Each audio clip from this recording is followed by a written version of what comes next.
चलिए दोस्तों, आज देखते हैं हम स्वर क्या होते हैं। तो स्वर देखेंगे हम कि स्वर क्या होते हैं। तो जो स्वतंत्र रूप से बोले जाते हैं हिंदी वर्णमाला में उन्हें हम स्वर कहते हैं। अगर हम देखेंगे तो हिंदी वर्णमाला में परंपरागत रूप से 13 स्वर होते हैं। 13 स्वर कौन कौन से होते हैं? 7 ये लिखे हैं, 4 ये लिखे हैं, 2 ये लिखे हैं, 13 हो गए। अगर हम देखेंगे लेखन के आधार पे तो लेखन के आधार पे 11 स्वर होते हैं। वो कैसे होते हैं? 4 मूल स्वर होते हैं और 7 संयुक्त स्वर होते हैं। उसके बाद अगर हम देखेंगे उच्चारण के आधार पे तो उच्चारण के आधार पे स्वरों की संख्या 10 होती है।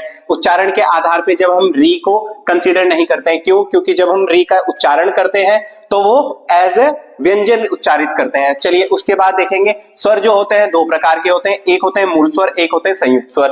मूल स्वर कौन से होते हैं? जैसे छोटा आ, छोटी ई, छोटा ऊ और री, ये 4 क्या होते हैं? मूल स्वर होते हैं। उसी प्रकार से हम देखेंगे कि संयुक्त स्वर क्या होते हैं। तो संयुक्त स्वर वो होते हैं जब 2 स्वर आपस में मिलके क्या बनाएंगे? एक नया स्वर बनाएंगे। जैसे बड़ा आ, 2 छोटे आ को मिला देंगे तो हम बड़ा आ बना लेंगे। 2 छोटी ई को मिला देंगे तो हम बड़ी ई बना लेंगे।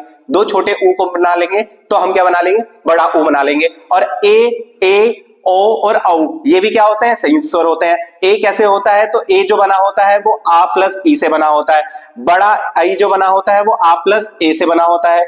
ओ जो बना होता है वो आ प्लस ऊ से बना होता है। और बड़ा औ जो बना होता है वो आ प्लस ओ से बना होता है। इस प्रकार से ये क्या है? संयुक्त स्वर है। अब हम देखेंगे अयोगवा। अयोगवा स्वर कौन से होते हैं? तो जो अयोग है ना ये स्वर होते हैं ना ये व्यंजन होते हैं, पर हम इन्हें किसके साथ? स्वर के साथ पढ़ते हैं। तो ये होता है अनुस्वर और ये होता है विसर्ग। ठीक है, इस प्रकार से अयोगवा होते हैं। वीडियो देखने के लिए धन्यवाद।